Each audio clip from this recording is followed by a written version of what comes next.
following podcast may be explicit.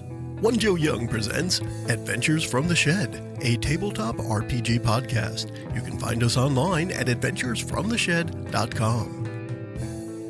And you did find us online because you found us, and we're here. And we are together tonight, three of us, to play a little excerpt from Eli's game. And I'll let him introduce that. I'll introduce myself. I am Joe. I will be playing Manny Torres, kind of a brute badass in a gang. And I'll hand it over to the other player tonight. Yeah, my name's Zeb. I'll be playing Marciano Mars Patrick. He's air quotes. Also a member of the game, the gang. He's he's a little more hopeful, a little bit more social. So we're gonna see how that plays out. Somebody gotta be. And hello, everybody. My name is Eli. I'm going to be our storyteller for this World of Darkness game that I'm running, Orthis the Keeper's side story. And I think now is as important a time as ever to put out the disclaimer. This game is a work of fiction. Any resemblance to people's living or dead is purely coincidental and not meant to infringe on any sort of intellectual property rights that said individuals may have. Okay. With that out of the way. Does that mean my character is modeled after your uncle or something? No, it's the characters that we have tonight are part of a gang called the Capano Clippers. They're one of the local gangs in the Capano Nuevo setting that we are playing in. They are one of the larger gangs, but not the largest. The two individuals that we have tonight have actually appeared on the show before. They just weren't named or very well described, except for a few injuries that Randy, playing Isaac, healed in the back room of some dude's house after he got bailed out of jail. You just kind of let go, wasn't he? Yeah, well, it seemed like Ricky pulled some strings to get him out of here because he just thought that Isaac was that funny. Like, nah, let him go. So, the characters we're going to pick up actually the day after that bit of recovery. Manny, you're still quite injured, but you're all patched up and you've, you feel about as good as you usually do. Just kind of hurts when you turn left the wrong way. That would be like UPS. Everything's going to be a right turn for this route. Yeah. Fair enough. Mars, your leg's still hurting a bit from that excuse me, I burped. From that good old knock to it that you got from a baseball bat. Thankfully, nothing's broken. All right. You got hit with a baseball bat. Someone shot me with one. It's crazy. Just gut shot. Just took a PVC pipe, slammed a baseball bat in there, and just gave it the old potato cannon treatment. No, the both of you received your injuries in a turf war type of scenario.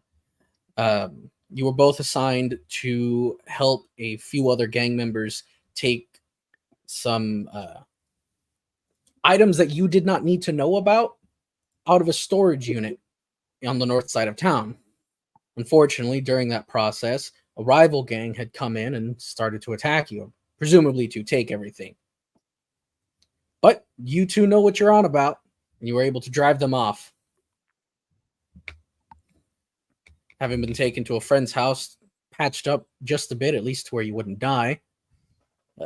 You were, as you were told when you woke up the next day, a traveling veterinarian came through, patched you up. He was a bit of a weirdo, kind of funny though.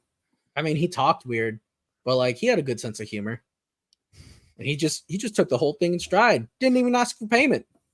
Are you serious, man? I thought that was a dream. That crazy guy talking all weird on the dream, and that was real? Yeah, man. Like it was him and Ricky. They came in here. Like my girl was just watching TV. We were just watching, that latest episode of that cool new show that just came out. Insert show title here. We love that shit, man. You mean Adventures from the Shed? Yeah, that's the one. Adventures from the Shed podcast, available wherever you consume your podcast type media. Having having recovered from your injuries, you are called up by Ricky. He says, "Hey, it's time to go meet Boss Man. I told him you two were back up on your feet, and he says he wants something from you." Which Boss Man is that? That's not Enrique. That is Ricky, right? Enrique is Ricky, yes. Okay. When Ricky says Boss Man, he's talking about his direct superior. Talking about the big boy. Yeah. The guy who will use my name and will not get hurt because of it. Yes. Yep. Okay. I guess let's go see Billy. Boss Do Man. We call him Boss? You only know him as Boss Man. That's the only thing Ricky calls him. That's the only thing that you've ever heard somebody call him. You've never. Everyone calls him BM. You've never heard anybody call him anything but Boss Man. Okay. And you haven't really cared enough to ask. But you're also not dumb enough to think that that's a subject that you can just go for it on. Yeah. I guess let's go see the Boss Man. Who owns the vehicle in this relationship? Because both of you have the drive skill. Oh. I'll say only one of you actually has a vehicle. Well, how beat up is it? If it's really beat up, it's mine. Yeah. You know what? Go ahead and give me an allies roll. Ally. So that's just rolling 3 then. Yes. I gotta find dice. D10s. Whew. Yes. I got D6 stuck in my head. There's 3 D10s and me rolled a 10, an 8, and a 7. That's already 2 successes. Do you want to re-roll that 10 or do you? We're in a Mercedes. That means it's Mars's car. If that was to rate how good the car was, if it was a good car, it's Mars's car for sure. All right, fair enough. Mine is the 87 Civic with one of the rear doors missing. You know what? We'll go ahead and say that Mars owns the vehicle. It's not legally in his name, but why would you want your name on those papers? Yeah, the fewer people that know my name, the better.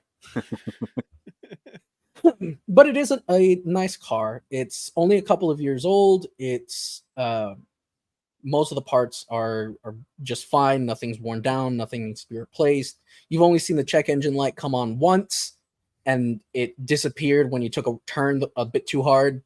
So it should be fine. Nice. Just don't turn the other way then. All right. Exactly. Get into the car then. Let's go. Let's hit the road. Let's go see the Boss Man. I gotta adjust my seat. Oh no. You can't put the seat all the way back. Okay, yeah. You adjust your seat all the way back. You can barely see the tops of cars. Yeah. You can't even see the road, but you can see traffic signs and traffic lights. Yep. Nice. Now, that's all you really need. Everything else is God's problem.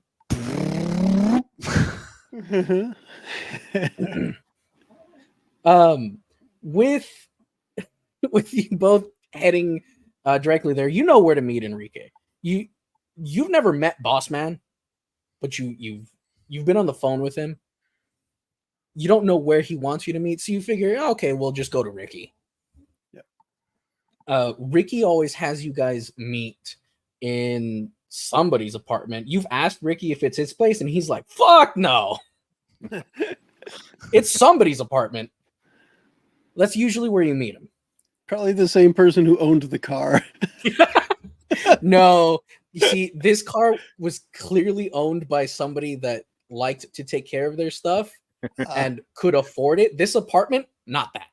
No. Okay. It's like a what is it? It's like a quadplex, Yeah. just stacked on top of each other instead of all around.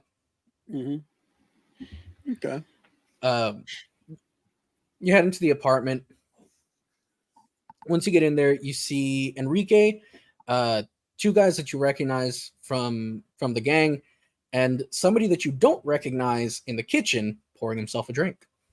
He's very well dressed. It's a fine pressed suit. His hair is done meticulously, combed over. It looks to be gelled or moussed. I don't know. It's kind of shiny. He's a little pale, which is weird to see down here in Texas on the Bay. But I mean, maybe he just stays inside. Or maybe he's just that white.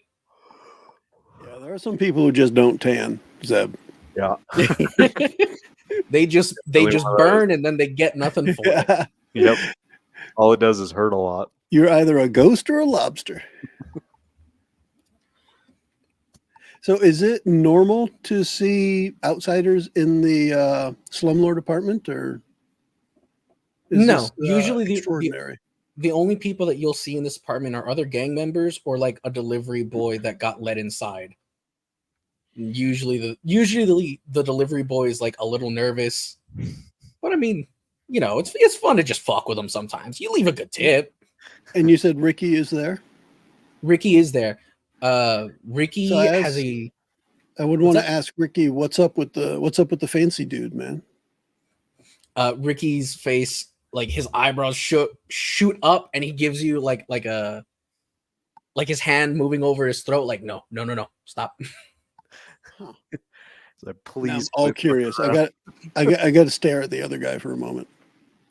Yeah, he's not paying attention to you.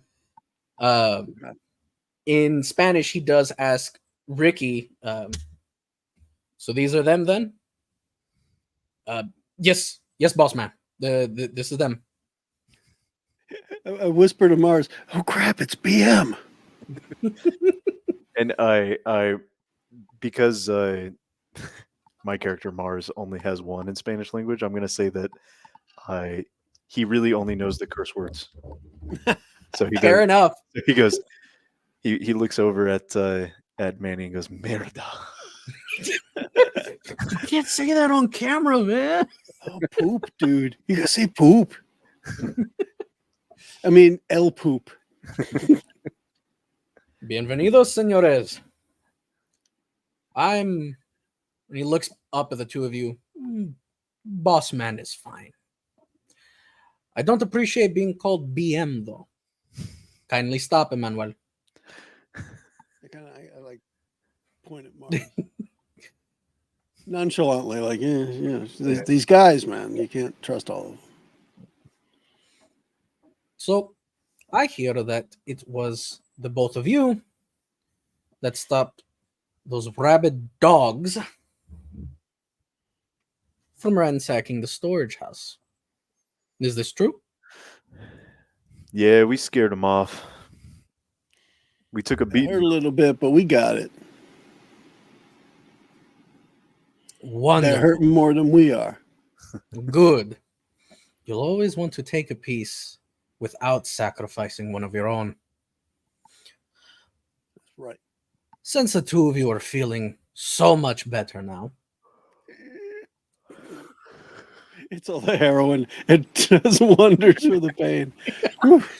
I have a job for you. But first, did you catch the name of the gentleman that fixed you up? I would like to thank him personally. I'm just gonna look over at what was his name again? Ricky? Yeah, Ricky. Yep. I'm just gonna glance over at Ricky. Give me a wits expression. All right, wits expression, or a wits investigation. Oh, I got that Theban sorcery again. Sure, add in your Theban sorcery. Okay, here we go. Everyone wants to know what the accident turned out to be.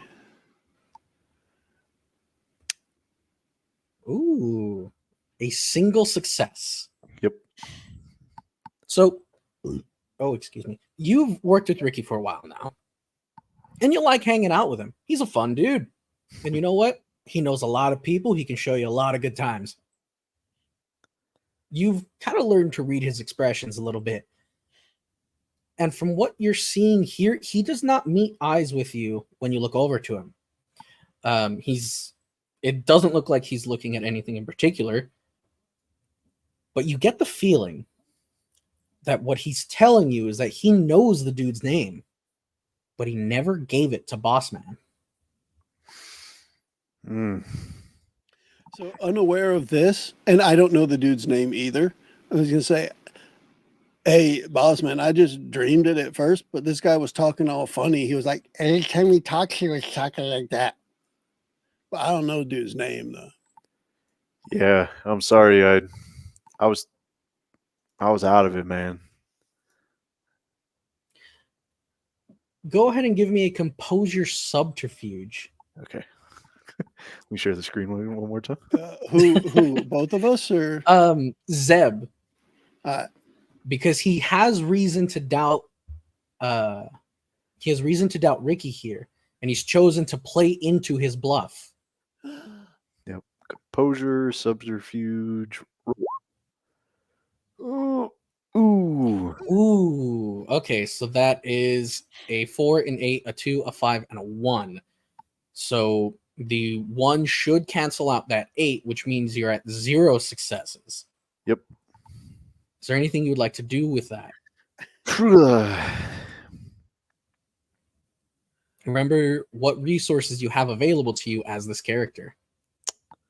Is it willpower that lets you roll another one? Willpower will give you an extra die in an extended roll, but in a instant roll like this, it would give 1 success. Oh, okay. Yeah, I'm trying to think. Just remember, Zeb, we're red shirt characters. We're disposable. Right. One episode. I wouldn't say that. Well, Like you maroon wouldn't, because they're shirts. your characters. I know exactly how important you are to the story. Don't get ahead of me. Can I deflect it over to Ricky using ally? Ooh. So what you're trying to do here is use. So you're pretty sure that you can't get 1 over on Bossman here. So you want to try and throw Ricky under the bus? At least imply that it's Ricky holding up the info, not you. Which is throwing him under the bus, but a nicer way to say it. Throw him under the bus. I do. I want to throw him under the bus because hell yeah. And I have,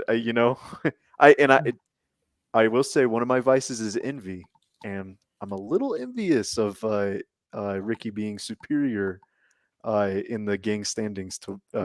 Ooh, I love it. Mechanically, you're getting nothing from this, but I love the play here. Go ahead and give me an allies roll. You need 2 successes to have all of the blame put on Ricky here. 1 success, you're catching some flack too, more than likely. All right, cool. Rolling 3 d10s.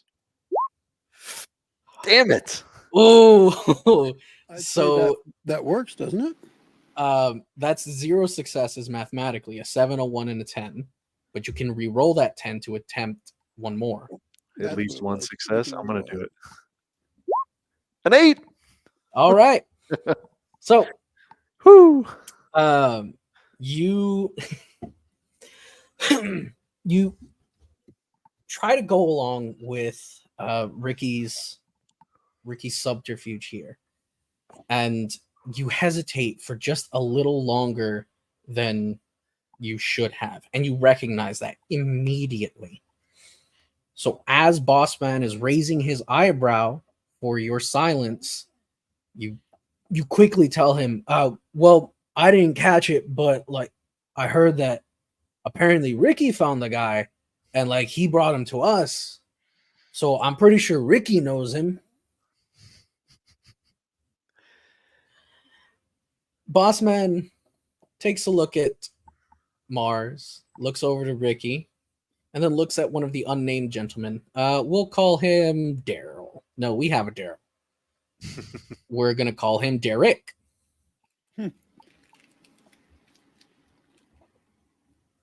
Boss man comes out from behind the kitchen counter, drink in hand,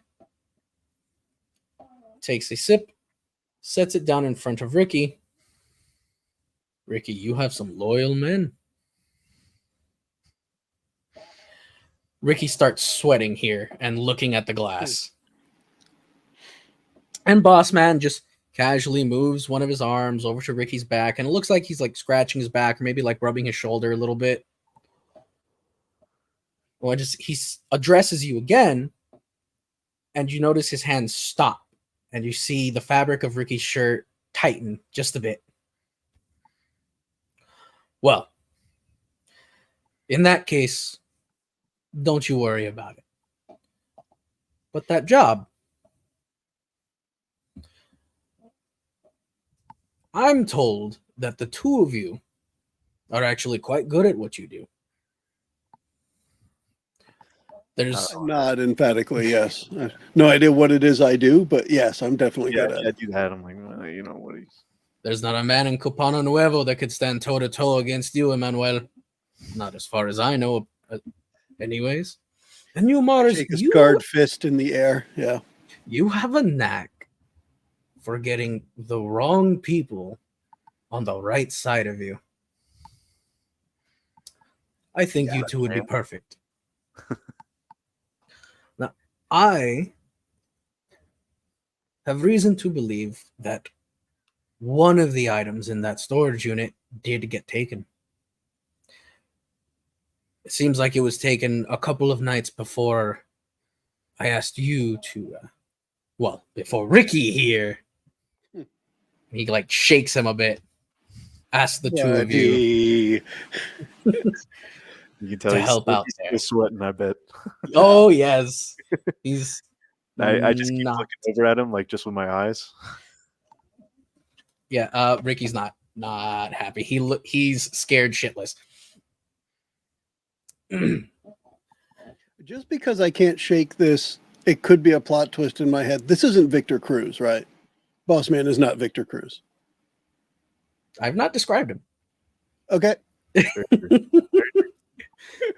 And even if I say that he looks like a taller Hispanic Tom Cruise, what would that mean to Manny? What would that mean to Mars? It's mostly Joe asking, which is why I asked it like that, you know, as a like inevitable or possible plot twist or whatever, right?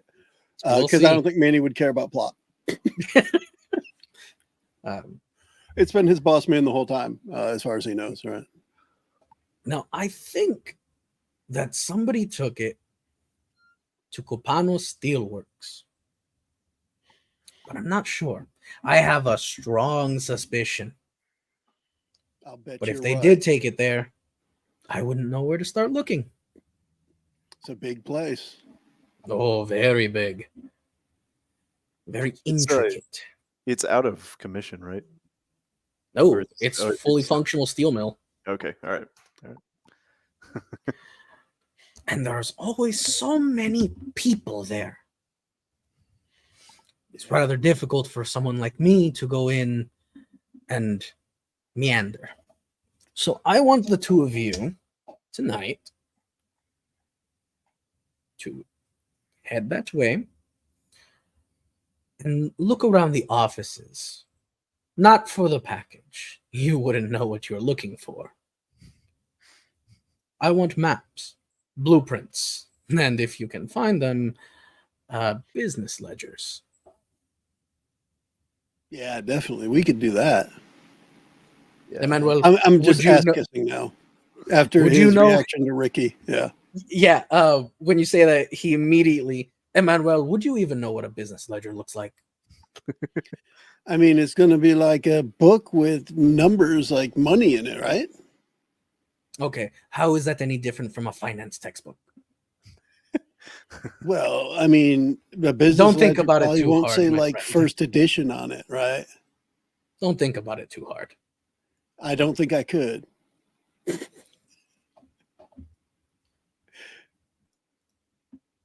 That's all I need from you. A map of the buildings and any finance paperwork that you could find. If you do stumble on the package, then see if you can bring it out. But don't are we going to be try able it. to carry it? Don't try it unless you're sure you could get it out. Oh, you absolutely could, Emmanuel. With your big muscles. Mars even might be able to. It'd be a bit of a hassle, but I Okay. think he could do it. And we'll know it when we see it, right? I like casually trying to get him to tell us what it is we're not supposed to be knowing. It'll be obvious it doesn't belong there. Okay. All right. Any questions that No. aren't above your station? No, definitely not. I All of my questions are easily above my station. in terms of a way in, could you fashion falsify ID tags so we can go in during the day, or is this a strictly nighttime operation? The less people that we have to interact with, the better. Understood. Now, if you want to stick your own neck out there and get those documents yourself, you're a resourceful guy. I believe in you. Got it, boss man. We got this. You still have a few hours before the sun sets. Go do whatever you need to prepare. I need to have a talk with Ricky. I could get a burger and some soup. Derek, show them out. And Derek just kind of takes the both of you, like doesn't push you out, but like hand on you, like, all right, guys, time to leave. Let's go. Time to go. Do we see that like he like walks back over to Ricky like while the door's closing, like the Godfather? Yes. Yes. And Ricky has that I don't know, the deer in the headlights look probably. He's coming over Yep. to him. He looks like a man that has just seen the visage of death himself. Oh boy. You exit the apartment, you head towards the car, you open the doors, and as you get in, but just before you close the car doors, you hear the shattering of glass and a very loud thud from the apartment. Ooh. Ricky is expired. But hey, that's Ricky's problem. Yeah. If I'm gonna be honest, things are looking up. This plays into both hope and all right. Nice. So you have a few hours to make any sort of preparations you need to before attempting to get into the steel mill. Manny, you get a text message from a friend of yours, an old friend of yours, George Rhodes. George. What did George send me? He sends you a message that says, glad to hear you're feeling better. I left you a present for next time. Oh. Well, I guess I'd like to go check out where the present is. You convince Mars to stop by your place real quick, and you do see a package there on your porch.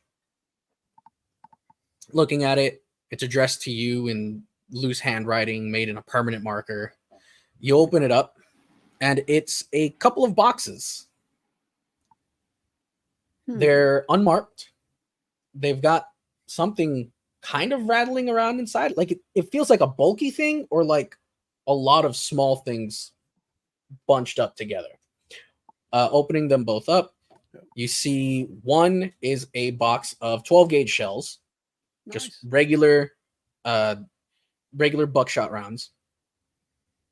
And the other one, when you open it up, there's a little note on top of a bunch of blue 12 gauge shotgun shells instead of the classic red. Okay. The note says, use an emergency. I use the red ones in emergencies already. I wonder what kind of emergency the blue ones need. Huh. I don't know. Maybe a not sure natural emergency. George has been very distant with you lately. It's a little weird that he would just drop this off, and you know how he feels about your affiliations. So it's even stranger that he would give you something to help you in your job. So I guess if I would be a little confused with that, after I open the boxes, I would just send George back a text with a single question mark. Well, let me take that back.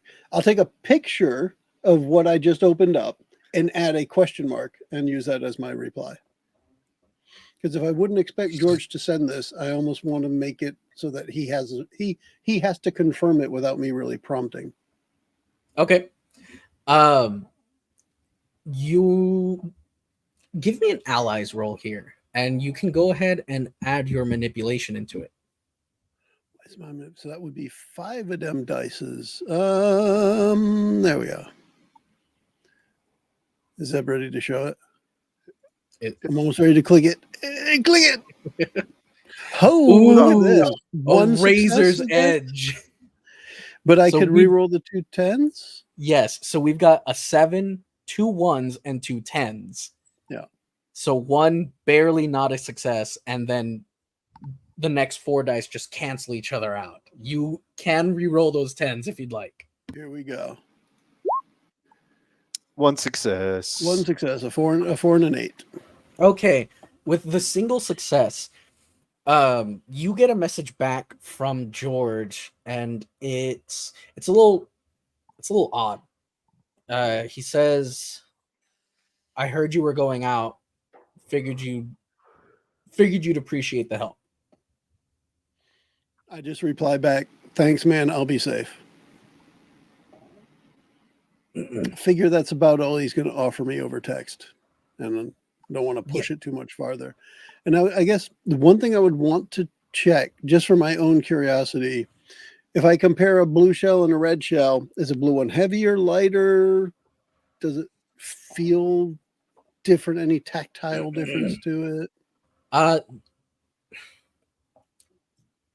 With your shotgun specialty, I'll go ahead and say that you can almost instinctively tell that the red shells are regular buckshot. However, the blue shells seem to be a slug of some sort, but something's off about the weight. Okay.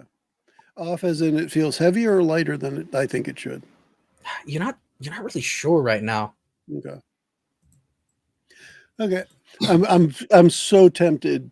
So I have a sawed-off shotgun. Is it double barrel or pump action? It's a pump action sawed-off shotgun. So you still have, like, it's just cut down to the length of the magazine tube. All right. So I don't know why, but I feel like Manny is a little bit of a gambler, maybe. I'm going to load the shotgun with a red one, then a blue one, a red one, then a blue one, a red one, then a blue one. Okay. So it says magazine is 5+1. So the first one's going to be red. Next one's going to be blue when the time comes. Which means that you currently have the shotgun loaded. I would now, yes. As soon as we know 2 things at this point: that my childhood friend thinks I'm getting in enough danger that he sent me some special ammo, and we're about to infiltrate some steelworks place, not in a friendly manner. So I at least want to be prepared with my gun, my real gun. All right. Yeah. Mars from the car, you see him opening up the package, kind of looking at the boxes before whipping a shotgun that he keeps like tucked into his pant leg out and just immediately loading it. One last for my what would this be? 1980s or 90s Hammer Time parachute pants. You never could tell if I got my gun with me or not because my pants are so damn big. No, you have 1990s or early 2000s Jinko jeans. Well, there could be that too. Yeah, You've got a pair of tearaway pants on top of your normal pants, even better. just so you could use them like a giant pocket. You know, That's like you awesome. don't tear the pants off. You just like open the seam on one side, reach in that way. I like it. Regardless of how you hide it. The only other thing I was going to say that I would want to do in the couple of hours we have is at least at a very basic, what do the normal employees at the Steelworks wear? Do they wear like jeans and a black button-up shirt, like like what I'm wearing, like a Dickies work shirt kind of thing? And if so, I would want to at least wear the same colors that they typically wear, so that as soon as we get there, it's not like, hey, what are those guys there in, hot pink outfits? Okay, so there's no standard uniform, kind of, but the typical dress is heavy duty work pants, some style of boot, and a durable shirt. Because this is South Texas by the Bay, it's usually a short sleeved heavy duty shirt, but some guys are crazy and they'll wear their long sleeves. The whole place is like an ad for Dickies. Yeah. Typically, and you know this because you've seen plenty of them like out on lunch. Typically on shift, they'll be wearing a set of, or they'll be wearing like a jumpsuit, like coveralls, to work with. I guess then my point would be to dress as though I could easily be mistaken for a regular worker. It's not difficult at all. Yeah. Honestly, with your line of work, you've invested in some heavy duty clothing. You kind of need it. Okay.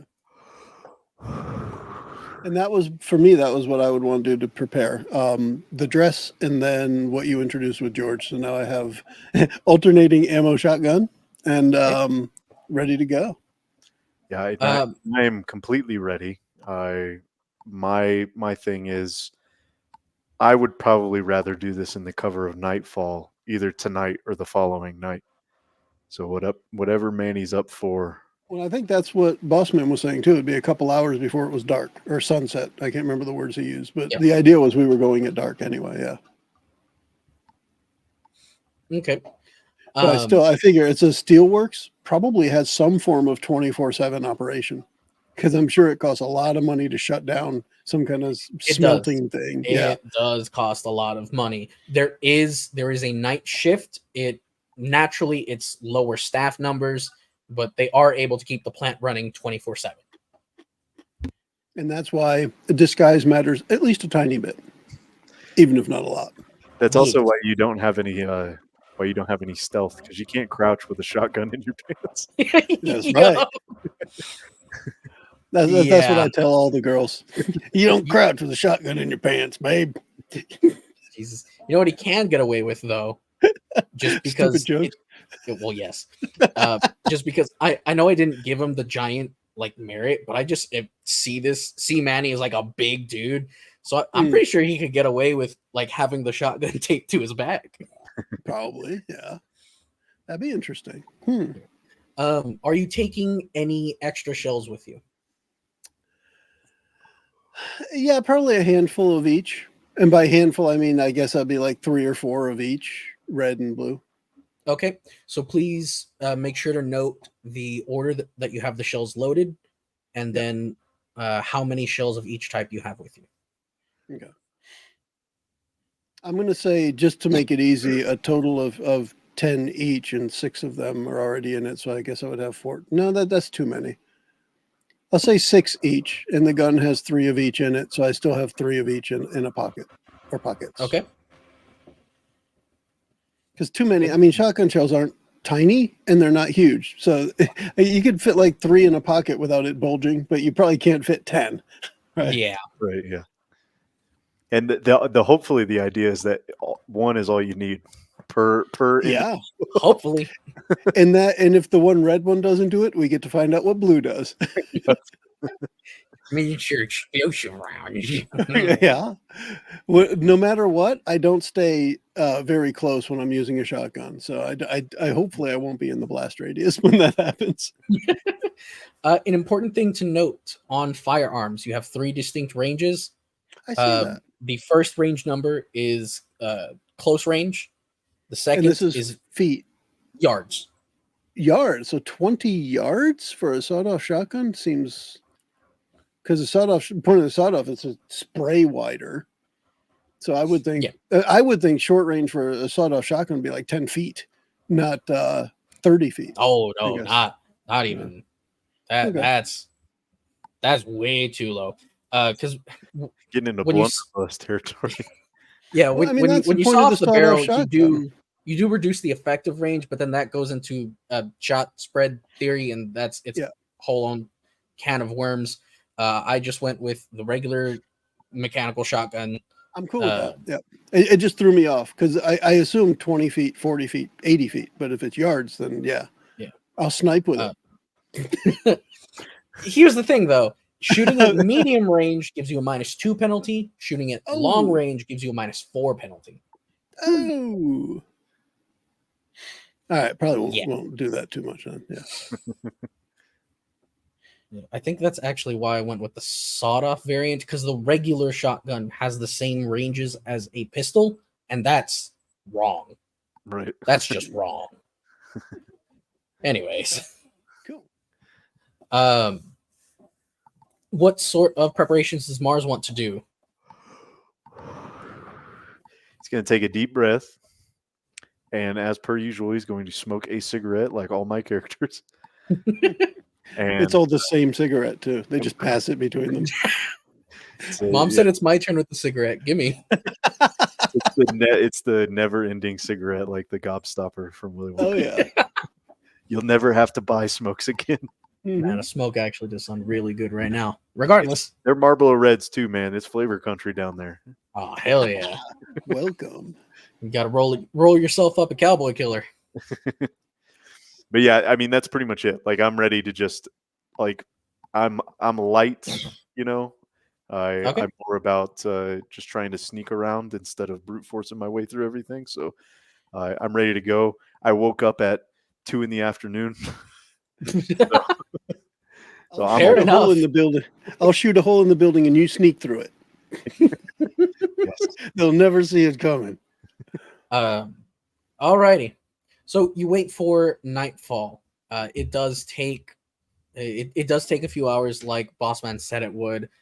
Are you waiting for just dusk, or are you waiting for like actual nightfall? The first one, dusk. All right. I think it would coincide, and I may be being smarter than Manny at this point, but shift change. The first shift change when the sun starts to go down, I think makes the most sense. Yeah. Yeah. Fred Flintstone. Yeah. Yeah. No, to me, it makes the most sense to wait till dusk because the place might be lit up, you know, since there is a night shift, like once we get close enough. But if I remember right, that place has a really big fence around the whole yard.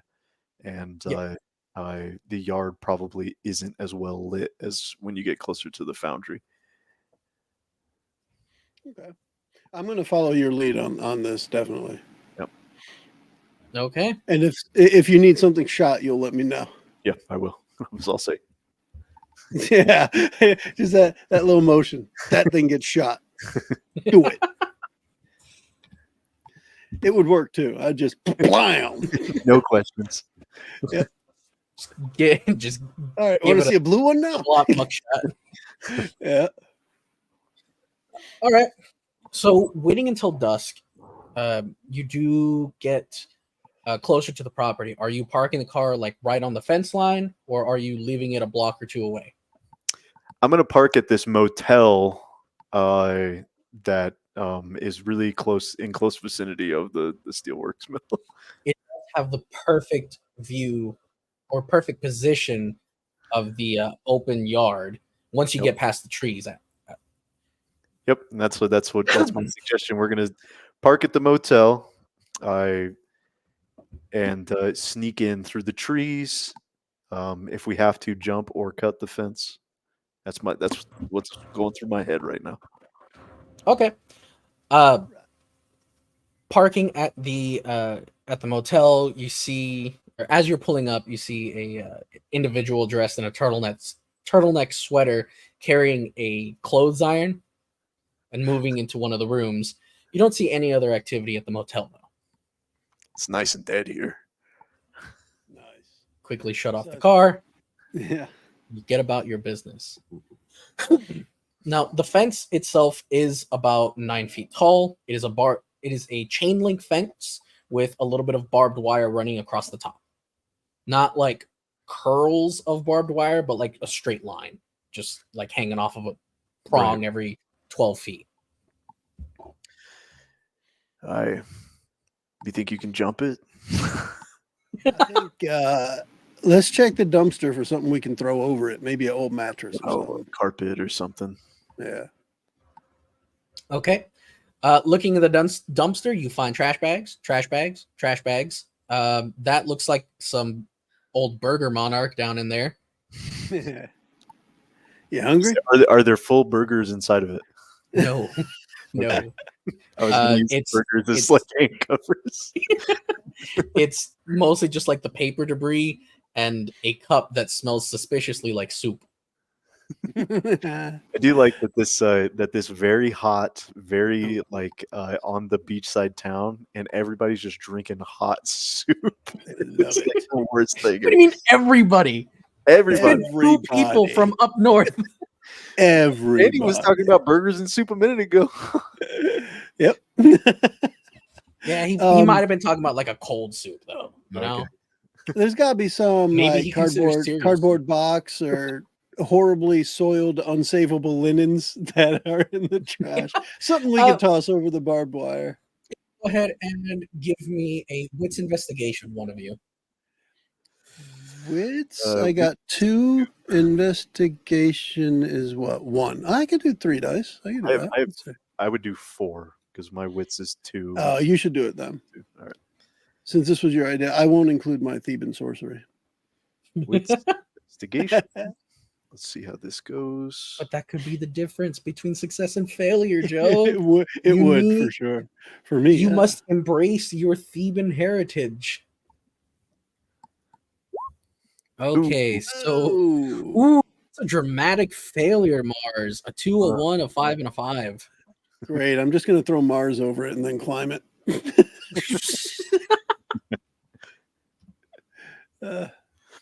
So I will ask, which dumpster are we looking in? The dumpster at the motel. Is it the one behind the motel that maybe some interesting things happened in the last episode? Now, typically, a motel doesn't have a dumpster in the front unless it's super seedy. Dumpster should be in the back all the time. I have described the dumpster twice before in the regular storyline. It is out front on one end of the parking lot. When you went to partake in activities described in our last episode, you did manage to find a dumpster out back because you figured it was going to be better than dumping that stuff in the one out front. It was actually not the dumpster for the motel. It was the dumpster for the convenience store. Okay.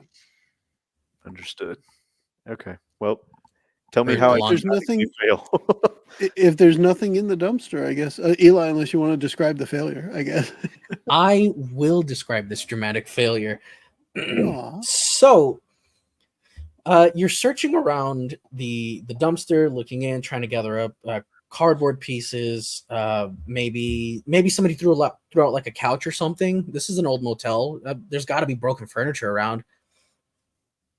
And as you're rummaging about, you feel a sharp pain in your hand as you're moving one of the trash bags around.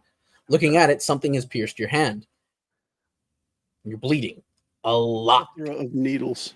Fuck. You are going to go ahead and take 1 lethal damage. Ooh. I don't know what that means. Does that take away 1 health? That's right. Yeah. It'll be the diagonal cross. Yep. All right. You are able to stop the bleeding. You The car is good enough that there was actually a first aid kit like in the trunk when you got it. Yeah. So you've got some gauze, you've got some antiseptic. Hurts like a motherfucker, but hey, you're fine now. And look, padded hand. Which hand is it? We're gonna flip a coin for that. Heads is left, tails is right. It's your favorite Tails, wanking hand. It's your right hand. Okay, cool. I'm left-handed. Really? Are you? He was waiting for what you said, so he could. Let's announce flip a his coin to handedness. determine that. Heads You is gotta left, flip it with your left hand, right-handed. though. It's tails. Oh no. Oh no! Don't worry, I'm not giving you any penalties yet. Okay. Yet. Just after that first shot, take another lethal damage. The wound is reopened. Yep. But you're unable to find anything to really pad your fall. Nor do you find anything useful for like avoiding the barbed wire. Yeah, that's what I was really looking for. I'm not so worried about the fall as I am just getting cut up. But I guess we're already starting to get cut up, so it fits. We're good. You could just take the damage. There are more than a few ways to beat a chain link fence. Kids, don't try anything you're about to hear about at home or at a place of business.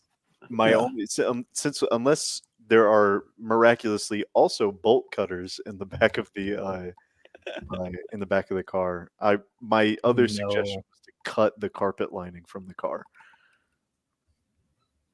Because I do have a carpet knife. I like that. I mean, almost all trunks have a lining that you can just reach under the edge and rip the lining out. You don't even need to cut it. Yeah, all right. Sure. You can go ahead and make some improvised barbed wire shielding from the carpet lining of your trunk. That was very creative. I'll just give you that one. Okay, cool. Nice. So you will be able to avoid cutting yourself up on the barbed wire climbing over. With how closely the trees are planted to the fence line, you won't have a problem climbing back down. It'll be a little itchy, but you'll be fine. Okay. Got it. And I would now like a strength athletics to climb the fence. Strength. Athletics. You go first. And Theban sorcery. Yes, you can add in your Theban sorcery if you'd like. Where did it pop up? There it is. That whole modifiers thing pop up. I always forget. So what's the math on that? 9, 2, 3, 3, 6. All right. No super failure. One success. You know, I was thinking too. Did the motel dumpster have like 10 perfectly serviceable clothes iron as well in there? They only allow the use of one. They throw all the other ones away. No, you didn't find anything of value in the trash can. They got a shipment in, and that old lady was being spiteful. Yeah, just throw them all away. No. It was Pablo. Yeah. It was Pablo who threw them all away because he didn't like Isaac mouthing off to Meredith. That's right. Yeah. Yeah. Meredith. He yelled at the old lady. You said strength athletics, right? Yes, strength athletics. 2 successes. I do that. Would you like to re-roll that 10? You've got a 9 and a 10. Yeah, sure. Why not? You can catch me when I fall down the other side. Another 9. 3 successes. So you know, here's what I'm picturing. You know, all these scenes in Lord of the Rings where Gimli struggles to do something and Legolas just like bounces. I'm picturing Manny as like Gimli trying to struggle over the fence, and Mars is just like tiptoeing over the top. I was gonna with say an injured hand. Yeah, I was gonna say that when I land, my hand is miraculously healed. No. You land in an aloe bush and it like fixes your hand. It's a bit of trouble getting up, but Manny, since you rolled first, you climbed first, so you're already there on the ground.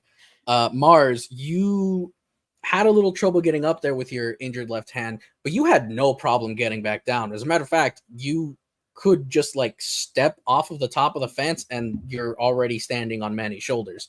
It's a simple matter to just slide down his back from there. He's protecting you from the trees. awesome. I'm just awesome that way. We're like Freak the Mighty. You're like, what? Freak the Mighty. Ah, I see. Yes. No, I don't. But I don't know that one. I was thinking Master Blaster. It was a children's book. It's actually a very sad children's book. It was a horrible reference. Jesus. Okay. Anyways, you push into the tree line and you're able to see into the yard. Okay. You see 2 patrols of guards around the yard, both of them holding the leashes to a couple of dogs, and both of them have a flashlight. This is a massive yard. Like I would say it's about about 200 yards from the tree line to the inner property, like the foundry itself, where people walk around or cars drive in. The guards themselves are, we'll say 350 yards apart from each other. It looks like they're walking in a circle around the entire plant. They both have flashlights out, just kind of looking around, giving the occasional sweep towards the edge of the property.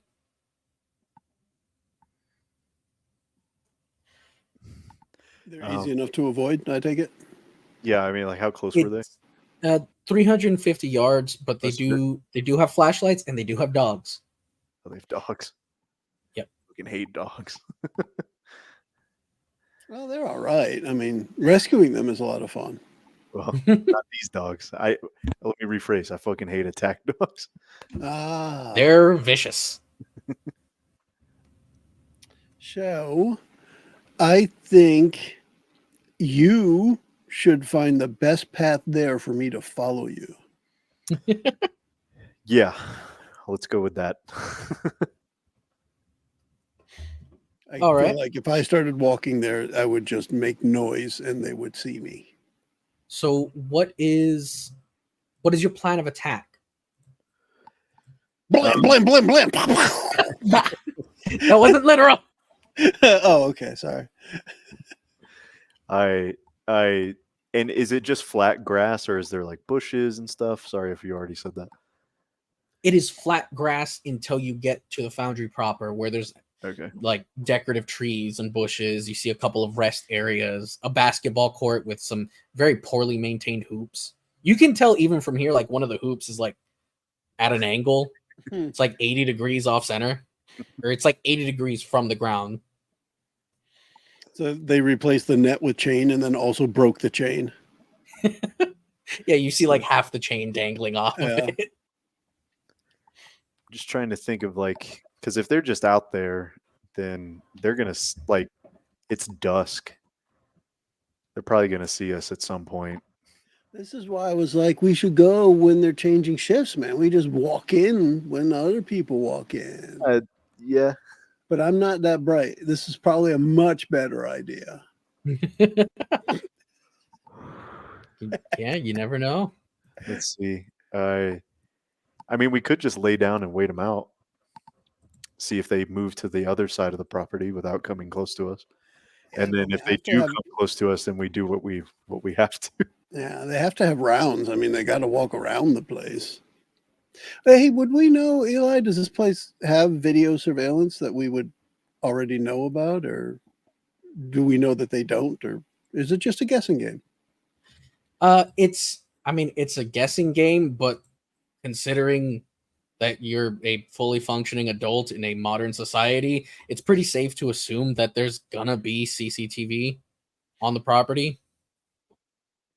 You just don't know where any of the cameras are placed. So we kind of have to try to blend in one way or another. Not necessarily blend in as people, but blend into the surveillance, right? Yep.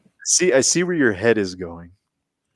A note in your favor here is you don't see like light posts or anything in the yard. Like there's nowhere for them to hang up cameras out here, and you didn't see any wiring on the fence. Yeah, I'm just hesitant to immediately start conflict and like take these two dudes out, especially if they have dogs. Yeah, you know what I mean? It's like, sure, we could probably like choke out a guy silently if we wanted to, But could you also choke out both of his dogs? Yeah, you know what I mean. So it's like I think it's better to just avoid at this point. Agreed. Do you want to wait him out? There are those trees around, so I would lay down in the grass so that I can still see them, and I would say Manny should hide behind the tree the best he can because he's a big old guy. Sure. Yeah. I will. You haven't gotten exactly out of where the I'm tree told line to. yet. Like both of Yes. you are still So we're both still at the tree line. like Cool. kind of wedged between a few trees, just trying to look through the branches. Yeah, I'd say wait them out, see if they get far enough away that there's an opening where we could just cut across open ground. Okay. You wait several minutes, and the guard, the second guard, the one lagging behind the first one, gets a good distance away, and you can just make out the flashlight of the next patrol on the other side of the property. This is probably going to be about as good of a chance that you can get. All right. Where's it go? Yeah, I would say we just leg it. Having been in a situation like this before, I would say it's fun, isn't it? We just leg it as fast as possible. Yep. Hitting the grass whenever we need, if we feel like we need to. Can I use my danger sense while we're running? Red light, green light. What was that, Zeb? I said, can I use my danger sense while we're legging it? I'm going to say no here. Okay. There's because of your decision to wait it out outside of somebody knowing to look in where you're at with a flashlight right now, there's just no way to spot you. You already know there's no cameras. You're not sure where the wind is blowing, but if you're moving fast enough, guard will probably just think it's like a false flag. Yep. Let's do it. All right. Do it. Both of you run across the yard. I need a stamina athletics. And the whole time we just shout, go, go, go, go, go. Don't hurry, the guard's coming. Yeah. Do you think they saw us? Stamina and athletics is a... What is it? Tell me. I need to know. Submit. Whoa. 4 successes. God damn, Manny. Well, there is a 1 in there. So you've got 3 successes, but you can reroll 2 dice. Do you want to risk it? I think with 3 successes, no. I think Manny's confident in his in his sprinting right now. Right, got it. Here we go. Mars. Ooh, Yeah, 2 successes, a 10 and a 9. Do you want to reroll that 10? Yeah, I do. All right. Oh no! Just a 9. That's a 1. Just a 9. Okay. So with a single success, Manny, you're used to pushing your body. You know your exact limits. You know how to pace yourself. You know how to monitor your breathing. Maybe not consciously, but you know how to do it. You get. And I know I'm faster than Mars too. Oh, We've raced before. Yeah, I got that. I did not like it. You get to the rest area, no problem. You check your heart rate. Yeah, it's going. It'll settle down here pretty soon, unless you have to punch someone. But hey, oh well. You'll already have the adrenaline running through your body, so who cares? Mars, you sprint. You start sprinting across the field. You were lagging behind Manny, but you kind of expected that to happen. Like he pulled ahead of you, and you were like, "Okay, fine." And you tried to give yourself another little boost to speed. Try to really push yourself, and you slip. You slip on a pile of dog shit. Oh no! But you recover. Attack dog shit. You slow down just a bit. You slow down just a bit, but you do manage to get to the employee break area before the next round of guards. Okay, has a chance to see you. Whew. But yeah, now your shoe smells like shit. That's fine. I shrug it off. I don't really care that much. You attempt to shrug off the shit. Unfortunately, it is not on your shoulders. Nice. Now that you're in the break area, It's currently abandoned, with the latest shift having started just an hour ago. Nobody's out here for their break yet. You chose a good time to sprint across the field. You see a couple of doors to get into the plant. They have turnstiles and some sort of badge reader, it looks like. But you also don't see anything stopping you from just like jumping over. Like racing in the subway, you just leap over the turnstile, right? Exactly. All right. None of the doors are labeled, so you have no idea where you're moving. But you see 3 points of entry. Do you want to take the one on your left, the one in front of you, or the one on your right? To the left looks to be further. Follow Mars. The one to the left looks to be somewhere further in the plant. The one to the right looks to be closer towards the entrance. Now can Mars use his danger sense? I think we definitely have to look for an office area, man, because I think that's where the business leaguer. What did he say? I can't remember. Yeah, that's where that the Heath Ledger. Yeah. Yeah. To use your danger sense, Zeb, you're going to have to choose a door first. Okay. I'm not going to say that you're committed to going through it just yet. All right. But I need you to choose a door, as this is going to be like a gut feeling as you reach for the handle or the push bar or whatever. All right. And you said the one to the right leads deeper into the plant? The one to the right, look, they all go deeper in, technically. Right. The one to the right looks to be towards the entrance. The one to the left looks to be towards the back of the plant. And then you have the one right in front of you. Right in front of us. Okay. Go ahead and give me a just a second here. I want to say that it's a wits composure or something similar, because the trait itself tells you, hey, go ahead and roll this. You don't roll the danger sense, I don't believe. While I'm looking this up, why don't you describe to me what Mars's danger sense feels like to him? What does it manifest as? He has really good hearing. Is definitely one of the things. So if when he's going to reach towards the door, if it's a success and he hears something, he can kind of discern how far away it is. And if it's right up close, like right next to the door, like someone's shuffling with shoes, he's gonna know I'm not opening that. Let's choose a different direction. Okay. Eli, I don't know if it helps, but I had the book open already and I copied it into the chat of the stream. I see. I appreciate that. I just found it in the actual book. Okay. So you're going to give me a wits composure roll, and you have 2 extra dice to roll. All right. So wits composure. Yes. I'm just going to roll it and then roll 2 dice. Got it. So this is going to be pseudo superhuman hearing. When you do that though, can't you with the modifier thing that pops up? Can't you just put 2 in that? And probably. I've never tried it because it just annoys me that it keeps popping up. But that's a whole other thing. Ooh. Okay. So. Oh my god. Oh my god. 18119.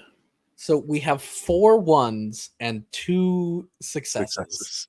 So that's 2 critical failures. So you are definitively at a dramatic failure. A willpower isn't going to help you here. Word. So, wow.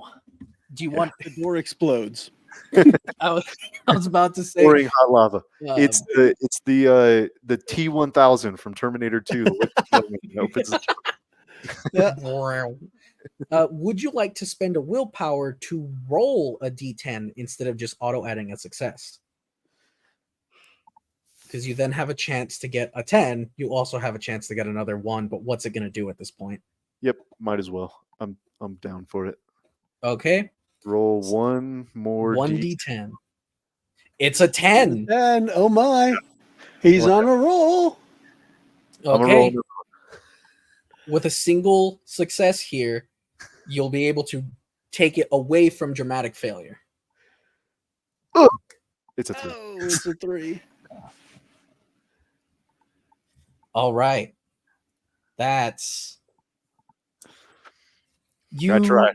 reach towards the door and you don't hear anything on the other side of it. You hear the wind behind you. You hear the buzzing of the fluorescent lights in the break area. You hear Manny's breathing as he's getting used to slowing down now. But you don't hear anything from the other side of the door. So, how do you interact with the Monty Hall problem? I just open it. All right. Door number 2, ladies and gentlemen. It's a brand new car. Woo! You open up the door and you find yourself in a cafeteria. There is no one here. Oh, nope. There's a janitor. Food. Okay. Kind of looks up at you, looks away, goes back to sweeping the floor. Do they have any vending machines that take shotgun shells as currency? No, they have vending machines that take money. Oh, well. I mean, any vending machine will accept a shotgun shell. And then you get everything you want. You just gotta apply it, right? Everything's free if you have enough gun. Wait, what else is this? Like a dead end? Like this is the only thing? Like there's no other doors in this room? There are several doors leading out from the cafeteria. It looks like there's a main entryway that looks to go to like some sort of production floor. Like you can see machinery out there. You see a like a kitchen area or like almost like a buffet style kitchen area with some more doors leading off of that. You see a couple of doors with their own set of interior turnstiles and a few other doors that presumably lead to some sort of hallway. You're pretty sure one of them is just a closet, though. Okay. I'm just going to... I'm going to go through the door that doesn't lead towards the factory floor, but it doesn't have the turnstiles on it. Okay. Opening that door, you find yourself in a small office space area. Like you see some cubicles set up. There you can hear people talking in the cubicle. Some are on the phone, some are talking to each other. See a couple people getting up, walking around. Most of them are dressed in that like work casual kind of clothing. Some are dressed more business fashion minded. Right. But you see nobody in these offices wearing a jumpsuit. Okay. And we're looking for, what was it again? A business ledger? Business ledger, You're looking specifically for a physical map. Something you can take. Right. Blueprints and if we get a business ledger. Yes. Yeah. If you can find any sort of business, any sort of finance documents, he wants them. Interesting. But your primary objective is a set of physical blueprints. I'm specifically looking now for if they happen to have a directory, like not necessarily directory, but I think the wall that has accounting with an arrow pointed this way, HR with an arrow pointed that way, that kind of thing. Is there anything like that? Any indication of where different departments are?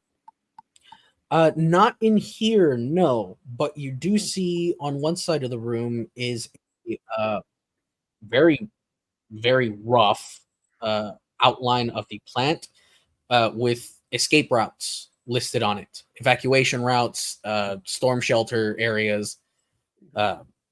It does not have much detail at all, but if you take it as fact, you could use it to guide yourself through the plant, at least generally. I'm going to take a picture of it on my cell phone so that I have it handy. Okay. This is what I do in real life too. No, I totally get it. Believe me. Like whenever I check into a hotel anywhere, I take a picture of the hotel room door so I can remember what room I'm in.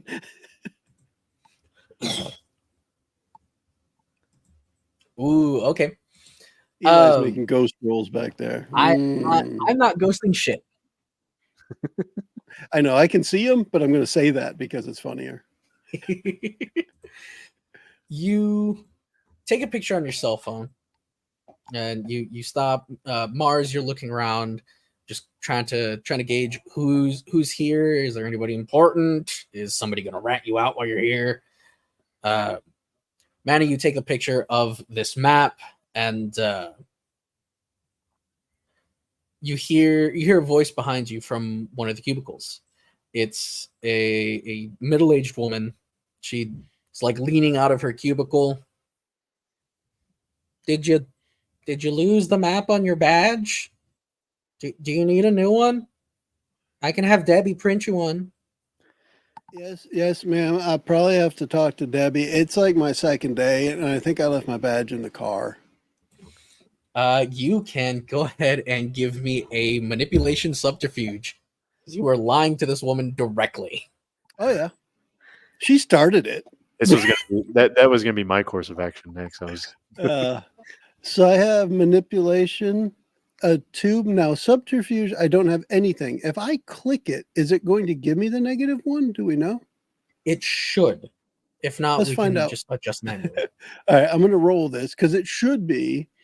You said manipulation, subterfuge. I have 2 in manipulation, 0 in subterfuge. So when it rolls, it should only roll 1. Right. Let's see. That's the idea. Submit. So how well do you lie to this woman? 1 success and it's a 9. Yep. All right. Nice. That looks like it did all the math properly. Yep. So it added my 0 for thief and sorcery. So yeah, I nailed it. Manny, you're not used to lying. You don't really like lying. You don't think it's a good way to get stuff done. Well, this was easy because she said Debbie, so I could repeat something she said without having to make up a lot. But this is somebody that you don't know, who's just working here, just doing her job, and you kind of want to just keep her out of it. Mm-hmm. So you're like, well, you see, it's my bad. Yeah. So I'm sorry. You play the fool. Thankfully, you're already a bit of a fool. Oh, it's easy. So it's not hard. Comes natural. She gives you a look of pity, says, well, all right. Why don't you just go on to HR and I'll send Debbie a text, and then you can go ahead and get a new map for your badge. If it's just out in your car, then it should be fine to just go back and get it, but just make sure to talk with your supervisor first. I don't want anybody thinking you just left the job you just got. Okay, I'm going to push it here, Eli, so I don't know what you want to do with it. I'm going to push it because now that I've got a little rapport with not Debbie, because I don't know her name, but I know Debbie somebody else, is HR near accounting? Is that right? Because this place is like a maze. I can't remember where anything is.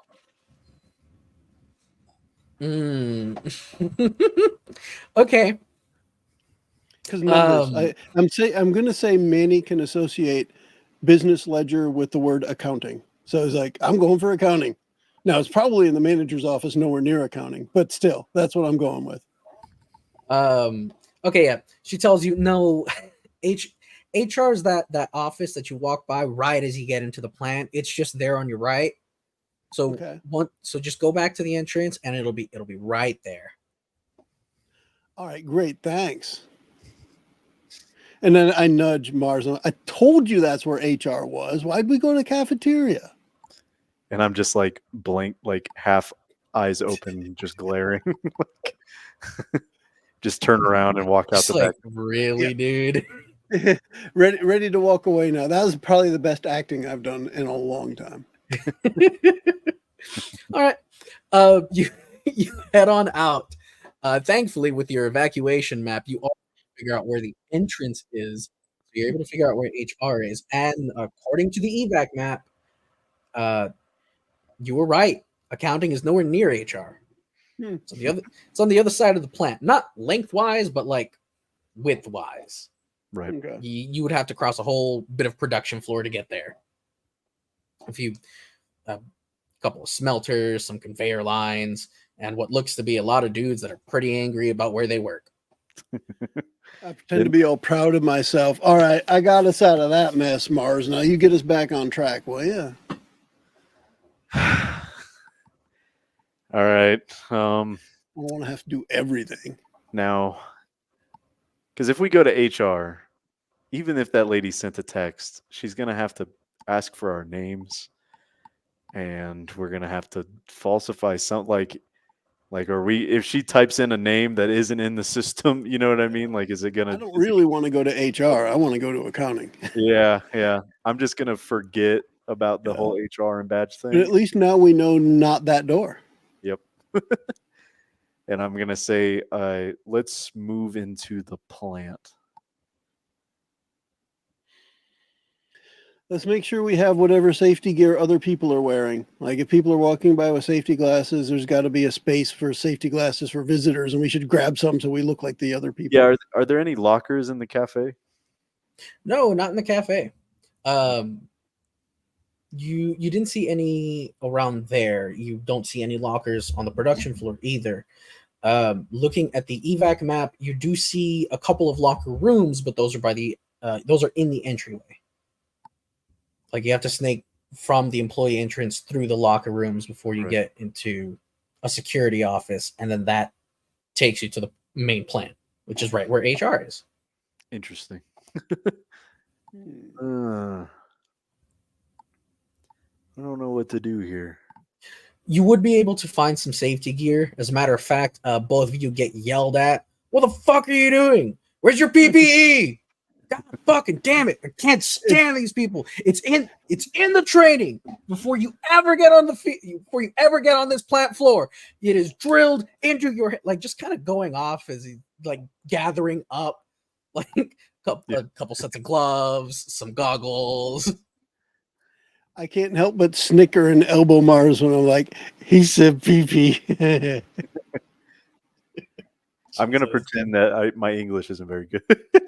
You're going to talk to him in broken Spanish? You see. The broken Spanish that you only know the curse words in? Yeah. Shit, yeah. Oh, my God, dude. Okay. Go ahead and give me a language roll. Give me a composure language. All right. Composure roll, and then I'll add 1 to it for my language. This, God. You're going to have 20 successes. You're going to start speaking fluid. 3. Oh my gosh. That was close. 3 out of 4 dice. 8. Okay. You think back to your Spanish 1 lessons and what little bit that Manny and Ricky have been able to teach you, and you get by. He seems to believe that you don't talk a lot of English, so he talks. He goes on the same rant, just in Spanish. Actually, he's just completely bilingual. But he doesn't actually engage in conversation with you. He's just pissed off that you're not doing your goddamn job. But eventually he does suit you up. And then he asks, now it was real that I couldn't really understand what he was saying. Eli, I thought you were going to say that all of the Spanish that Mars learned was from safety films. So it's like the only words in Spanish he knows is actually how to speak safety. He just says it with enough emotion, people think it's hilarious. Yeah. He yells at you for a little bit more. Not really because he's angry, but more just he kind of has to for you to hear him. Before telling you to go back to your fucking station. I don't know where the hell you're supposed to be, but if you're not back there, I am getting you kicked out. I'm getting you fucking fired. As he just turns and like goes about his business, still ranting. Why didn't you ask him where the ledger was? Man, I don't know. All right. How are we going to find it? I don't think he was going to answer us even if we did. Probably not. He seemed kind of angry. All right, so now we're on the plant floor in our PPE with our gloves, safety glasses, and I'm assuming hard hat. Yes. Those little caps for the steel toes for the shoes kind of thing. What can we see? Is it is there like a catwalk, like a mezzanine that like leads over to another section of the plant? Ooh, that's a good point. There should be safe paths to walk instead of past industrial equipment. There ought to be a way to walk around it. Yes. So here on the ground floor, you do see some clearly defined pathways, color coded to distinguish between a walk zone and a work zone. You do see a few catwalks overhead. From what you can tell from the evac map and like actually looking at the production floor now, it looks like most traffic is directed through hallways adjacent to, like parallel to the production floor. Okay. I'd say we hit up that walkway. From what we know, that the further away we get from HR, those are the doors that we should be trying. I like that idea, man. Let's do it. Okay. We walk with purpose as if we worked here, because I don't want to get fired. This time I go back. That'd be the worst thing to happen right now. If you get fired from a job you don't have. I need this paycheck. You move down.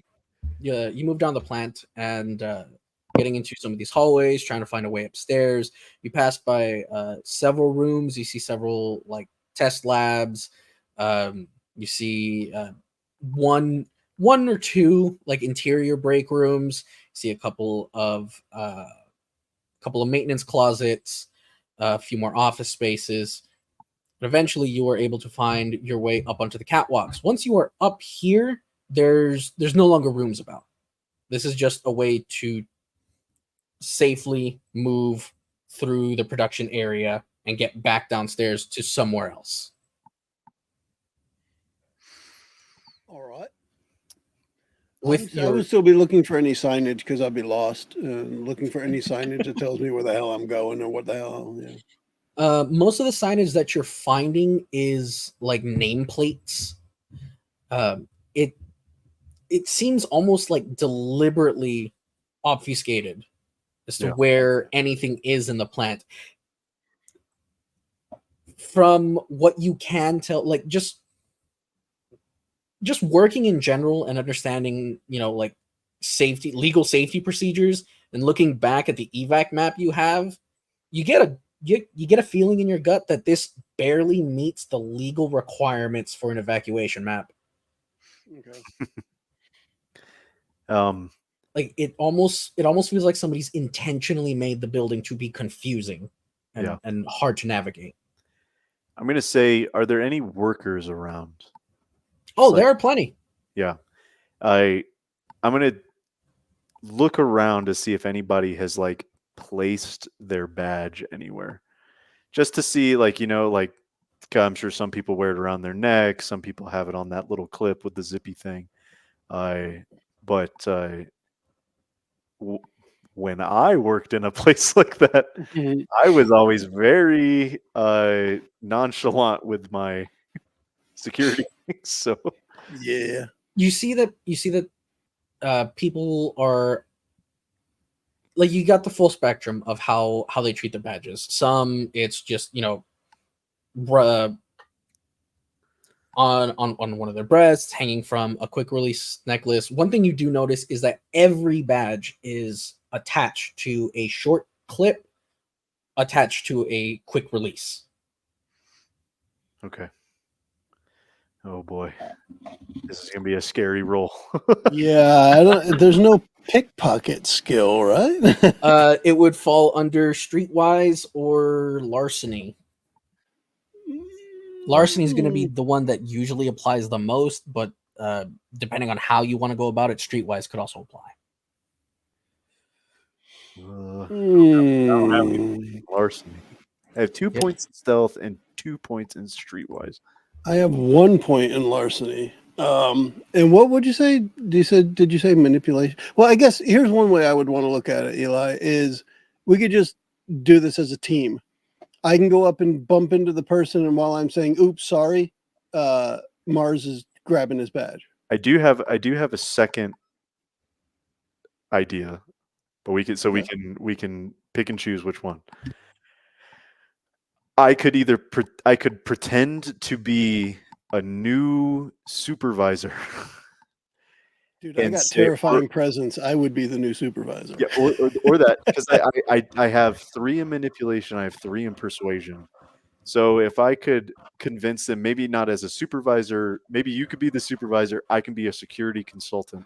There you go. And we're doing badge checks. Yeah. So I would say that we would pick out the meekest looking individual. And just convince him to let us see his badge and let you take pictures of it. Okay. There we go, Eli. Hey, this is an interesting one. So there are rules for doing a play like this. They boil down to a single role using whichever traits you want to apply to it. So that way you don't have like 4 people all rolling their own things. It's just, oh, I've got this trait I want to apply to the role. Okay, I can pair that with this. Cool. Oh, I actually specialize in that. Can I add that on? So to pull this off, you're going to be rolling you need one of your attributes. So one of your main stats at the top. You need one of your skills. And if one of you wants to apply specialization that could add in, then you would also add that. And either of you will end up rolling it. So how do you want to do the split? I would want to look at it as, first off, whatever the name of the guy was that yelled at us for the PPE. So I looked at his name, remembered that. And then I'm looking at this as presence and intimidation. I'm going to present myself as, I was just hired on with, Vince or whatever the guy's name is. And look, I got the security guy with me. We're going around doing some reprogramming on badges. We need to see yours to see if it's been done yet. Something like that. And it'd all be just straight up, no pauses, just you're going to do what I tell you to do. This is what they call in the IT world human hacking. So you want to offer up presence, intimidation, terrifying presence? Yeah. And terrifying presence is tied to intimidation. Cool. So does Mars want to put anything into this? Do you think do you have something higher than Manny's presence? I have 3 in presence and 3 in intimidation, just throwing the numbers there. Then we're the exact same, because my 2 things would have been a manipulation and persuasion, to say, hey, we're doing a security check. We got to look at your badge, scan the barcode on it, and then go back to the office and check to make sure that everything is coming up green. Otherwise, you might be in a lot of trouble, et cetera, et cetera. And I would have used my manipulation and persuasion for that. And I do also have blackmail. But it's not really blackmail, so I wouldn't use that. It'd be more like threat. I would feel like it if you're saying you're in trouble if you don't. That's kind of blackmailish. It's at least a threat. It's a threat for sure, but when I think about blackmail, it's like I have some dirt on you. Yeah. So I don't know. I would believe the argument for blackmail, because you can blackmail somebody with information you don't actually have. Yeah. It's like, I'm going to find this information out and you're going to be in. Yeah. Well, not even that. Like, if you convince somebody that you have that dirt already, right. That's your blackmail power. Yeah, right yeah. Because we could be like, hey, your name came up in the system. We're also trying to convince them that we have some authority that we don't actually have. Yeah. So I need to know, are you taking one of these 2 routes, or are you actually using your combined stats? I think we do this together. I take what I was saying And then Mars is essentially like, yeah, he's right, and here's why. We're doing this, and we're checking on you, and you're going to get in trouble if you don't. So we'll help us out. do the presence plus persuasion blackmail. Yeah, sure. So we then going to say we're getting 3 dice from me, 3 dice from your persuasion, 3 dice from my presence, 3 dice from your persuasion, and then what do we add for the blackmail? 2 more? Was that it? It'll add 1 more. 1 more. But so because you're doing 7 dice. Yeah, because you are both working together here, kind of ganging up on somebody like this in a social setting, I'm going to add another die to your pool. All right, so 8. Yeah. All right, here we go. Rolling 8. Rolling. Ooh. There's a 1 in there, but there's also a 10, and then there are 8, 9, and 9. So 3 successes. Well, 4 if you count the 10, and then 1 horrible failure. Yeah. So you're at 3 successes right now. You can re-roll that 10 if you'd like.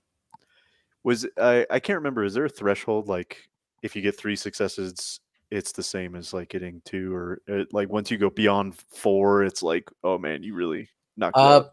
5. 5 is when you when typically you would allow the player just more freedom in describing how the success actually goes. Uh, I get you.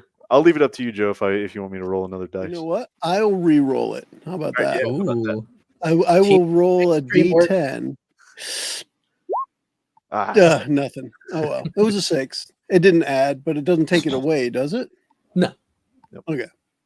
I didn't even think about that before. If you roll it and you don't get another success and you don't get a 1, it doesn't take it away. It's just it adds nothing.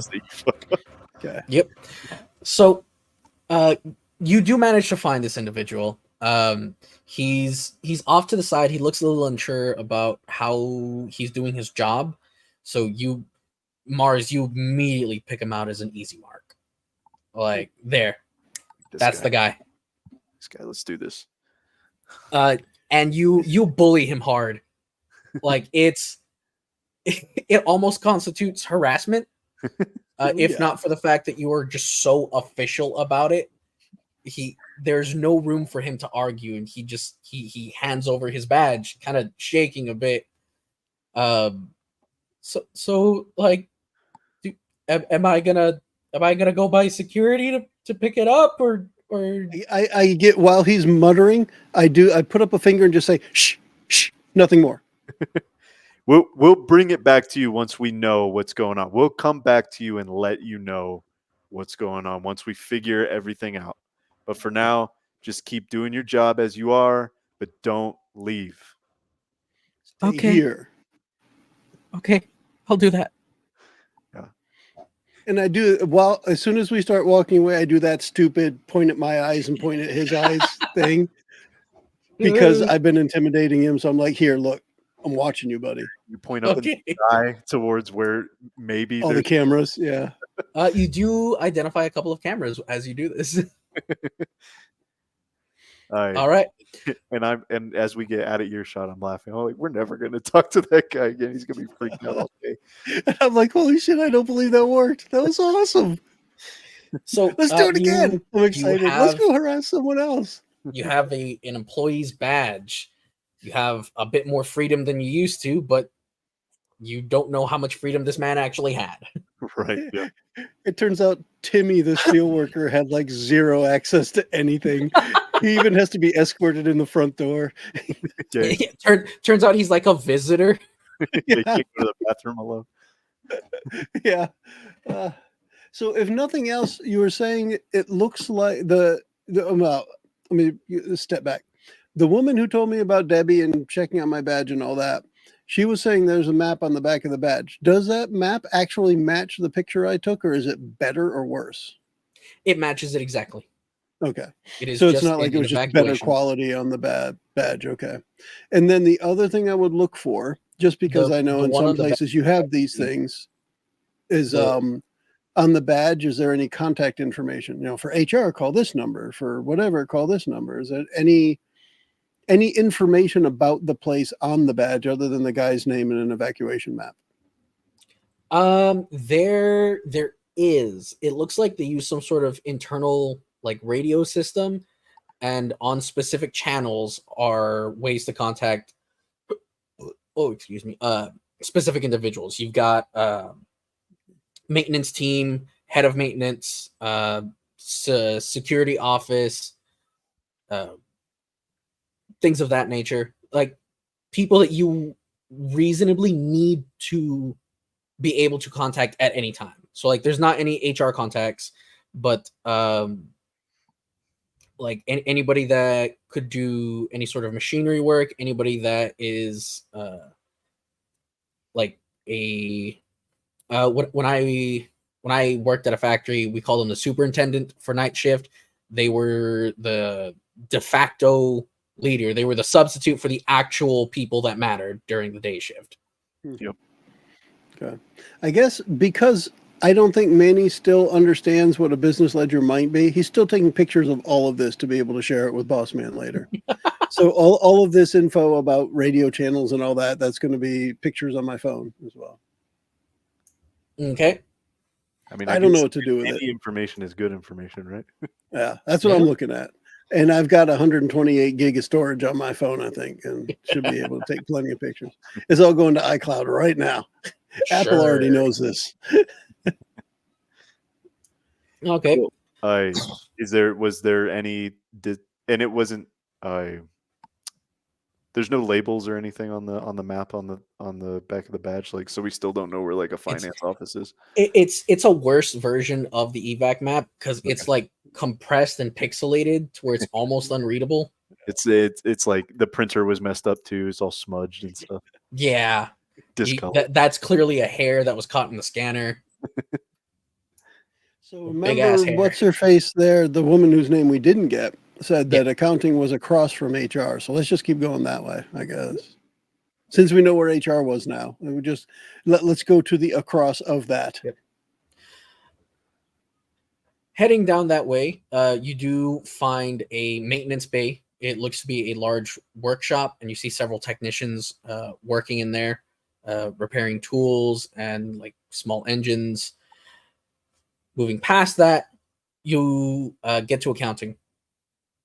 It's a similar series of office spaces, like cubicle spaces, that you found by the cafeteria.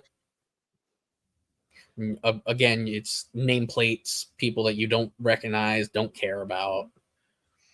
What time is it right now? It's going to be, I'll say about 8:30, 9 o'clock. Okay, so we would still be on second shift. It would be weird if finance people were in there. That's all I'm saying. That's why I'm going there. Yeah. I'm looking for something laying around that I can take. And I mean like anything. Papers, books, laptops. Lights are on. No one is here. you like keep grabbing like the printer test pages that are just sitting on the calibration pages. Nice. Yeah. Look at the colors. No bleeding, nothing. This is great. But I would seriously, if somebody like left for the day and just left their laptop on their desk, I want to take that. Give me a wits investigation. I got a little bit of wits. 2 there. Investigation for me is 1. Let's see what happens when I roll them. Somebody did. Come on. Shit. There's the modifier pop up. Uno suceso. Let's see. Look at my Spanish. Rolling in it. Yeah. No failures. All right. No critical failures. Yeah. So, you do find a, it's not a laptop. It's a tablet. Okay. It's locked. You don't know the password, but somebody did leave it on their desk, and you just kind of quickly swipe it. Yep. Put it into your tearaway pants. Yep. Now maybe it has something. I'm looking for trophies for Boss Man. Right? Like, look at this stuff I got you, man. I have no idea if any of it's a business ledger or not, but look at all this I got for you. You do see several filing cabinets, some in the cubicles, some like along the walls. Most of them are along the walls. I can tell you in Manny's head, business ledger equals if you guys seen the movie Untouchables, when they show the big book and it's just all handwritten, it's all in code. I'm looking for some big leather bound, big legal size paper. That thing that when you open it, it's like 5 feet wide.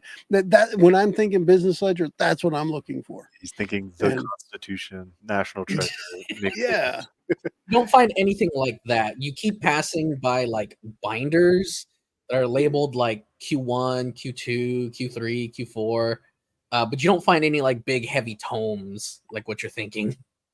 I'm going to look like, I'm assuming it's like a bunch of cubicles, but are there individual offices like with closed doors? The accounting manager's office. Yeah. That's where I'm gonna start looking, is trying to get into those managers' offices. These are locked. You do see a keyhole, and you, being you, well, you always keep a couple of hairpins on you. I'll give it a shot. Nice. You're not sure how to use them, but you keep them on you. Yeah. This is going to be a dexterity larceny. All right, where is, I got to uncheck persuasion. Dexterity. Yeah, dexterity larceny. Ooh, that's not going to be a good roll. Yeah, this will be interesting. I like to think that Manny, when he tries the same thing, he doesn't like pick the lock. He just jiggles the door handle really hard and like folds the pins to set. Okay. Oh, there's a success. Wow. Do you want to roll the 10 or do you want to keep the 1 success? Jesus. Do it. Oh, it's a 9. Hey, yo. With a 9. That's a double Uno success. Yeah, with a 9, you do manage to get the door open. You get it open pretty quickly. And you get into the office. You figured, you know what? I'm gonna go for broke. Head of accounting office. It's some name. Okay, sure. Yeah, I don't fucking care who you are.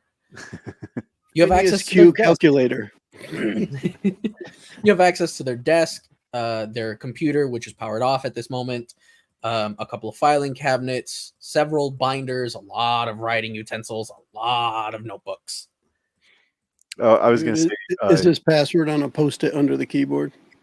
Most definitely. The head of accounting? Yes. I was going to say he's that, his name is that guy that you knew, Joe. Phineas Q Calculator. No, the guy we were talking about before the show. Really proper name in both Spanish and. Yeah. Jonathan Titus Whitefield. Yeah, that's the head of accounting. Yep. Sure. Why not?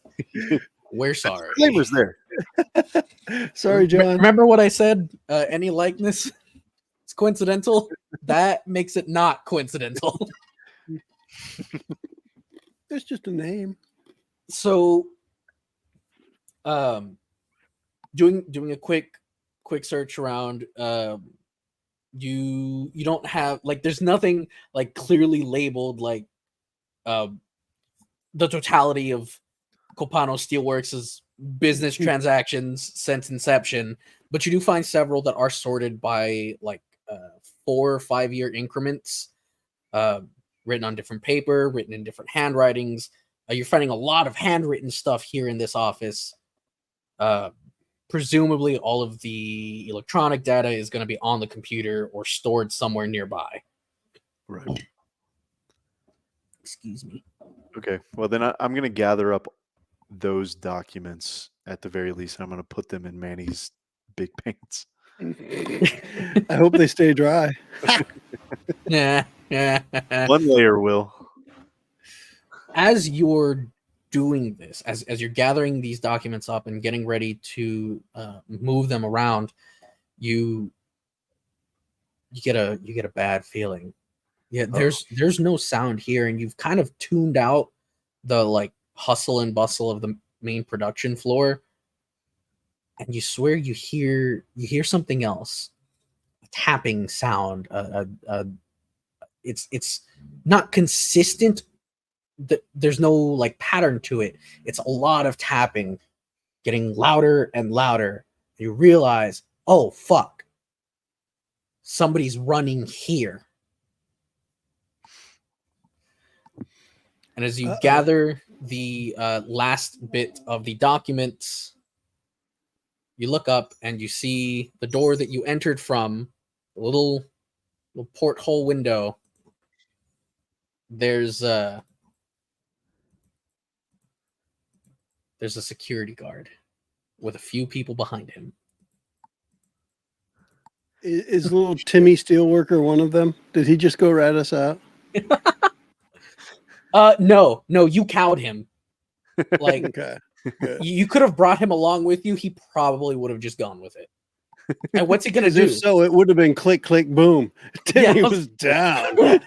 That's wrath right there. But what was he gonna do? Like, say no to fucking Manny? Yeah. Have they? We saw them through the porthole. Did we lock eyes or anything like that, or do we have a second? Okay, fuck. So they know you're there. You know they're there.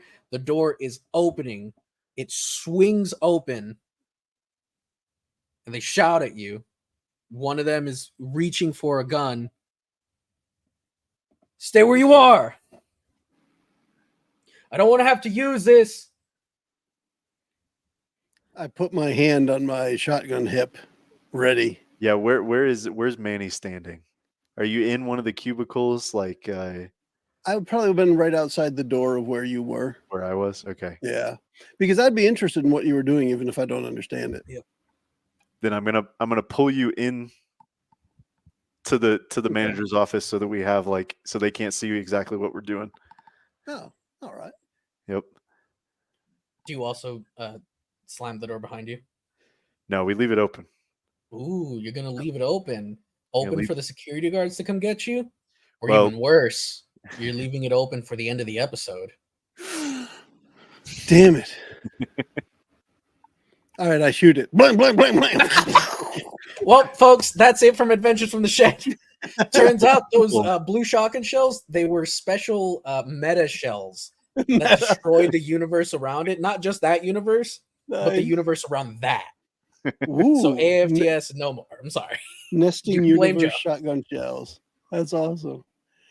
Cool. This is definitely cool. I definitely want to see where this leads. Yeah, so we'll have to play this again soon. This was definitely a good idea for a middle person missing episode. To bring those two characters back was a pretty good idea. And I like the idea of exploring some of the behind the scenes stuff of what's going on in this whacked out town. Yep. It's cool. I mean, people get into some funky situations because these are special characters. They're not going to gain experience points the way traditional characters do. So instead, what we're going to do here is I think we should continue this for another session to wrap up their little story here. If need be, we could even get Randy back into this before diverting back onto the main story. We'll see. We'll get all that sorted behind the scenes. But I would like both of you to look at your character sheets and decide on one skill to improve by one. This could be something that you did this session. This could be something that you think that you're lacking. This could be something that you think you really should be better at, considering who the fuck you are. The choice is yours. I am going to increase larceny. I think it makes sense. I've successfully lockpicked something. We technically stole something, the badge from someone. Is it stealing if they give it to you under false pretenses? Yes, it's yes, it is. I just think it makes sense to be, if I'm in the gang, stealing is kind of part of the culture. So I'm gonna give myself one of those. Okay.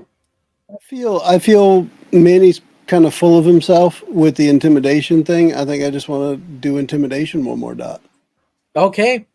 So you've both made your choices on the characters. Now we can have a little bit of a discussion on the side story itself so far. What are your thoughts as we wrap this all up? Joe? So there's always that knowledge that in the DM's head or the storyteller's head here that there's a lot more going on than the players are exposed to, right? So in Eli's head, this whole town exists, but for us as Joe, Zeb, and Randy, we're seeing the surface, the stuff that we're immediately exposed to. This is really cool in that now we are the characters in that unknown world, and we're kind of fleshing it out with your guidance, Eli, and we're like learning about, I was going to say like the underbelly, but it's not. It's the actual operations of the town. These are things that happen whether we're here or not. And we're learning kind of a bit about, I guess, some of the corruption and seedy underside of the town. So I like that. Yep. I think one of my favorite probably honest people here somewhere, but we haven't met them yet. Oh, yeah. I'm sure Timmy, the timid steelworker, is a very honest guy. Remember, he drives from out of town to get there. World of Darkness is supposed to be a warped, darker reflection of our modern world. So if everybody's just a little bit more asshole, you're doing World of Darkness right. Nice.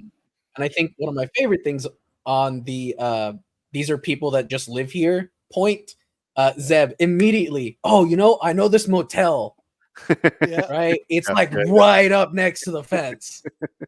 Yeah, I thought it was cool because like we can incorporate, because these two things are happening in parallel, right? The main story and this is happening in parallel. And this session is the night before the latest episode, which I believe has yet to be released. Neat. Or the latest recording of the main story. And I think you're right. I think that one is, well, it'll be released before this, but yeah, what you said. Yeah. But yeah, no, I think it's funny, and I like that little cameo of Isaac. Turtleneck. Yeah, he's just like he's not paying attention to anything else. That was iron. It's not something that I bothered describing to him. He didn't know. Yeah. He didn't care. And I think it really is like a cool, interesting way to play on things that we've already done, kind of as those characters, because as you know, like more and more about what's happening in the main story, it kind of like leads to this, and then this will play into the main story stuff as well, and like how we can sort of bridge those gaps. I think would be a really interesting thing, is like an A plot B plot thing. Yep. I'm definitely looking forward to it. Both of you have brought up some great points, and this is I spoke about it behind the scenes when we had the idea of putting this forward, when we learned that Randy was not going to make it this recording session. This is something very new for me. I don't have a whole lot of experience doing, like Zeb said, in A plot, B plot. So I had a very specific goal in mind for this session. I didn't meet that, but I do think we got to a nice organic spot for it to split. Next session, this should be able to wrap up the way I envisioned it. And I'm definitely looking forward to seeing how you as players try to circumvent the new knowledge you'll have gained in participating in this side story. It'll definitely be interesting. I think it's fun. And I think that's it too, is that we know that it's a B plot that our characters won't have knowledge of, but we can push the characters in such a way that maybe they don't mix together, but some of that, like, it kind of pokes through like a cameo. Yeah.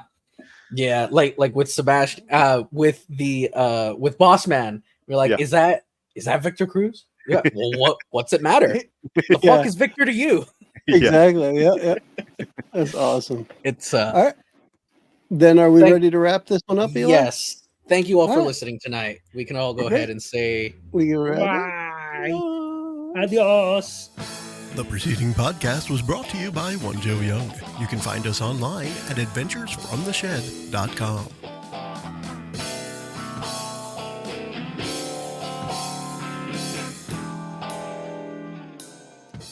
Hey guys, I hope your parachute tablet shotgun pants stay dry. God damn it.